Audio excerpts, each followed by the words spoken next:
I previously posted a couple of videos on this channel regarding the Malahite DSP2 receiver, SDR receiver, and now I'm turning my attention to this little device. I think this radio will be recognizable to many viewers of this channel. It doesn't seem to have a particular name. I've seen people refer to it as the ATS Tiny. To search for it online, SI4732, describing the chip that's within it, seems to be an easy way to find it. And it's almost ubiquitous now, available from many online tech retailers, and but I'm sure if I just show it to you like this, many of you will recognize this receiver. This is not a replacement for the Malahite, by no means. It lacks the frequency coverage of the Malahite, the CW, RTTY and FT8 decoders, the degree of control of the various stages that the Malahite permits, and the very excellent noise reduction of the Malahite receiver. However, at 1/10 of the price of the Malahite, this radio punches well above its weight. Currently available in the UK for around about £30 sterling, and obviously at that price, highly affordable. This is not going to be a review of this receiver. Other people, other YouTube channels have covered it quite thoroughly, but just a few observations that may be of interest to people. First of all, let me say that I'm running this receiver currently on the version 2.28 firmware, installed by way of the very excellent and clear instructions given by OM0ET on his YouTube channel, and if I can follow those instructions and get it to work, I venture to suggest that anyone can. Just to inform people who don't know, the coverage of this receiver is 150 kilohertz to 30 megahertz continuous, and also, as you can see here, VHF FM broadcast. Although it's not the purpose for which I purchased this receiver, I have to comment on the excellent quality of the FM stereo reception. It's in stereo through headphones. If I just unplug this,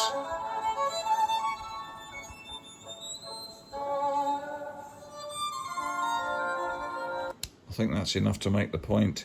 With headphones, when you get the full stereo effect, and as you can see on the screen there, the RDS data, and I'm only on the antenna, it's not fully extended even on this. The quality of the VHF reception, certainly where I am, which is just outside London, is absolutely second to none, and I'm hugely impressed by this. Mostly what I want to talk about with this receiver is to do with antenna options. Now, obviously, you can put a large external antenna on it. Seems a bit out of place given the size of the receiver, and I think most people will want to use it, or be intending to use it, with a much smaller antenna option. And the two main options that are readily available are either the extendable telescopic aerial that comes with it, or you may choose a slightly larger one. Or alternatively, one of these printed circuit loop type antennas, sold again in a variety of forms, or slightly different forms. This one rather amusingly labelled with an astonishingly accurate frequency range of 9.9 kilohertz to 181 megahertz. Yeah, okay. It's sometimes referred to as the donut antenna as well. And while I'm showing you this, I'll mention the fact that there are versions of this antenna which have a small tuning capacitor attached to them so that you can resonate them. I haven't got one. I don't know what the actual tuning range is of the antenna with those tuners. I suspect it's only intended for medium wave or possibly going into the shortwave region as well. But this is the untuned one that I'm talking about here. And people have been very vociferous in discussing antennas for this, and a number of people have said how inferior the donut is, or the loop antenna is, compared with the telescopic antenna. And I'd kind of like to refute that. It does depend on what you're doing. For a start, in my location, as I say, which is just outside of London, but in a suburban area, for VHF, I don't find any difference between the two. In fact, I can demonstrate that now, of course. I'll just take this one off and put this one on. And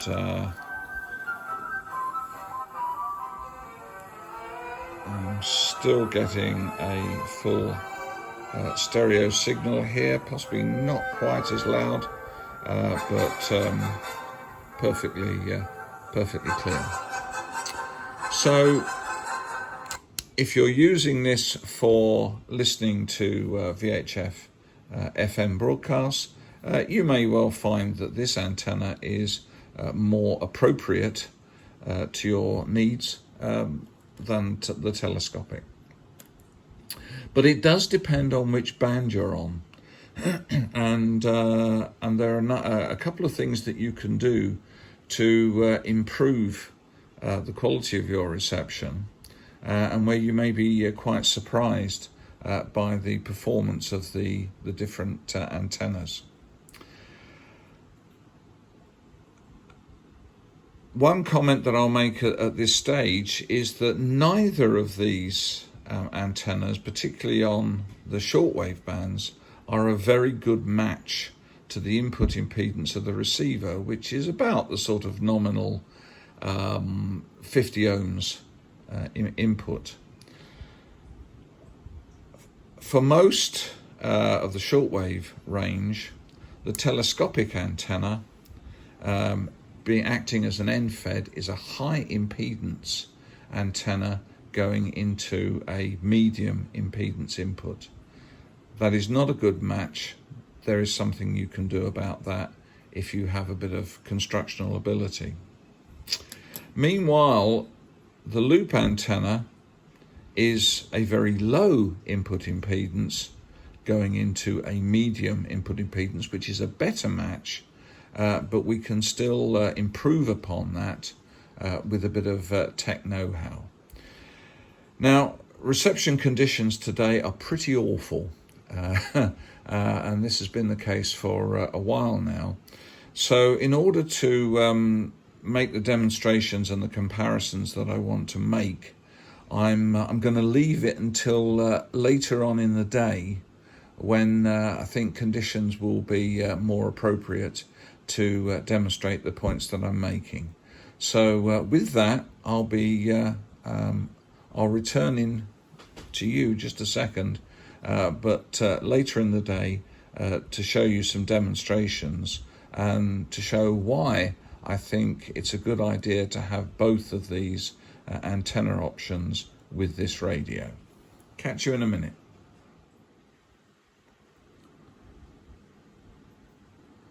Well, it's much later in the day now, and you can probably tell that from reflections on the screen and various other surfaces around. And reception is still absolutely atrocious, absolutely awful today. But I think probably good enough to make a point that I wish to make.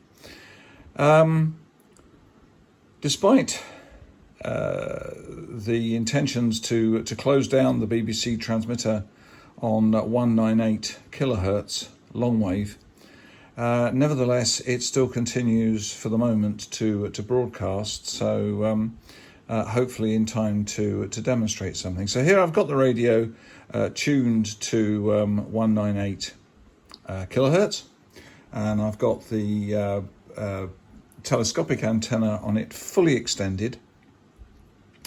And this is what it sounds like.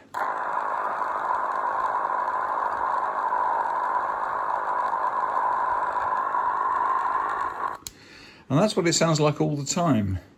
Now, this is not a noisy house, a radio noisy house. I'm a keen radio amateur, so I've done everything I can to keep the electrical noise to a minimum. But nevertheless, because particularly at night when other people have less quiet artificial lighting and so on and so forth, in a suburban environment, the noise goes up. So now I just want to demonstrate something to you which you may find interesting. I'm going to remove this antenna and I'm going to replace it with this one.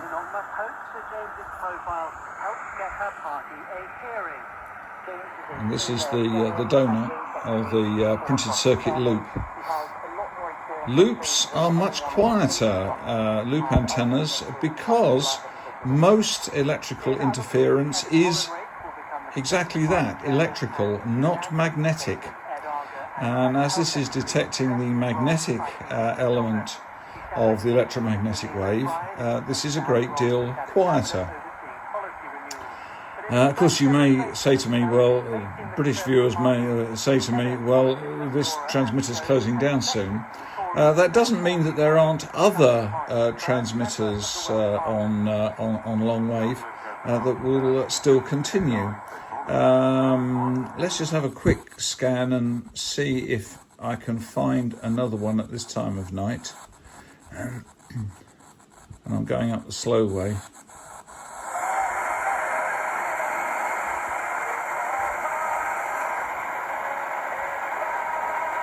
Yeah, that's not exactly clear, but it could be better than that later on.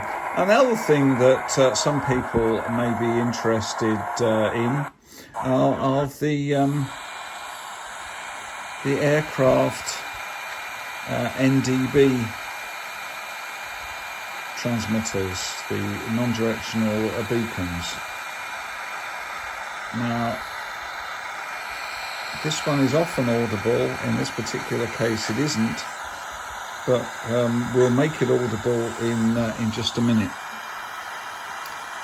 Now, there are other things that you can do. It has been pointed out that the telescopic antenna, as I've mentioned before, is a poor match to the 50 ohm input of this receiver, and it's not difficult to knock together a simple buffer circuit. Now, this is a one field effect transistor buffer.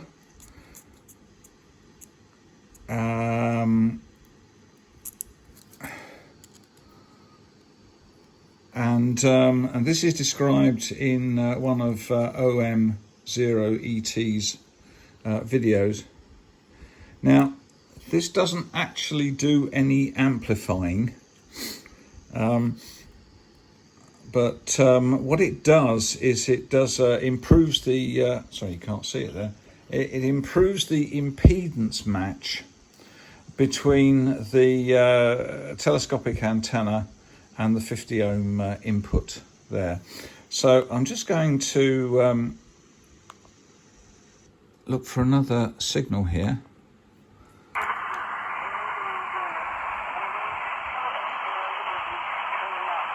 And you can just about, as I say, conditions are awful, and normally it's much clearer than this. This is the Shannon-Volmet shortwave signal.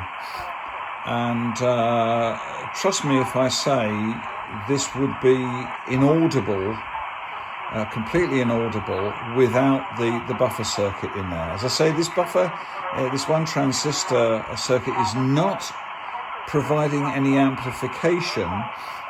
It is merely carrying out a better match of the telescopic antenna to the radio itself. And as I say, the circuit for that, one RF junction field effect transistor, two resistors, and in this case one capacitor, powered, you can just see there, powered by a lithium battery recovered from a discarded vape. Disgusting process, but thanks guys for providing that. You can see actually does quite a good job there. Now we can actually go one better than that, and I have mentioned in a previous, in fact the last video, the one about the malahite, I mentioned a 3 transistor circuit for amplifying a loop antenna, and that was for a larger loop than this, modified. I want to make sure you can see this. Modified a 10-inch loop antenna, and this one here has been modified for use with the smaller antenna, or more specifically the other one was powered by 9 volts. This again is using a discarded vape battery. This is a 3 transistor circuit, and again very simple. If you go back to the previous video on the malahite, you'll find a circuit for this. The only difference here, that circuit has 2 bias resistors at the front end of the amplifier, which are both 56 kilo ohm resistors. To get this to work on the 3.8 volt lithium battery, those have to be reduced to 18 kilo ohms, 18 kilo ohms. Everything else, all the other component values stay the same, and this works fine. And when I switch this on, I think you'll hear that is a much clearer signal than before.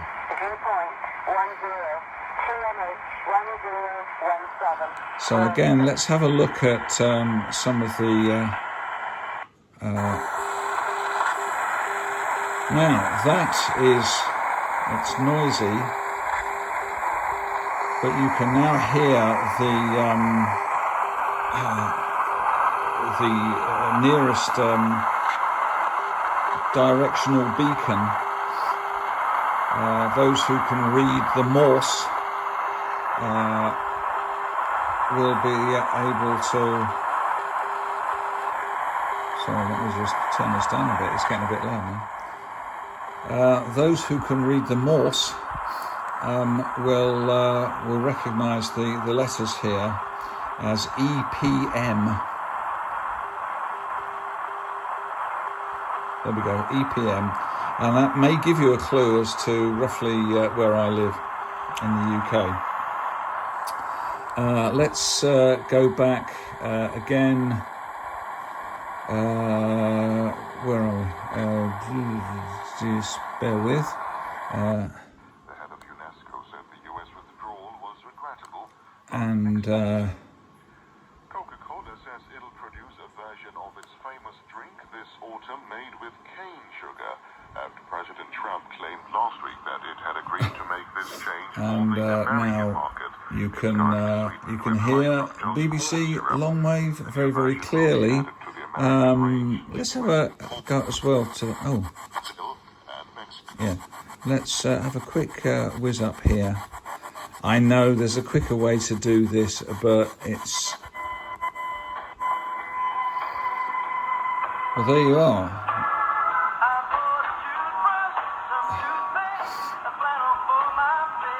Again on Longwave.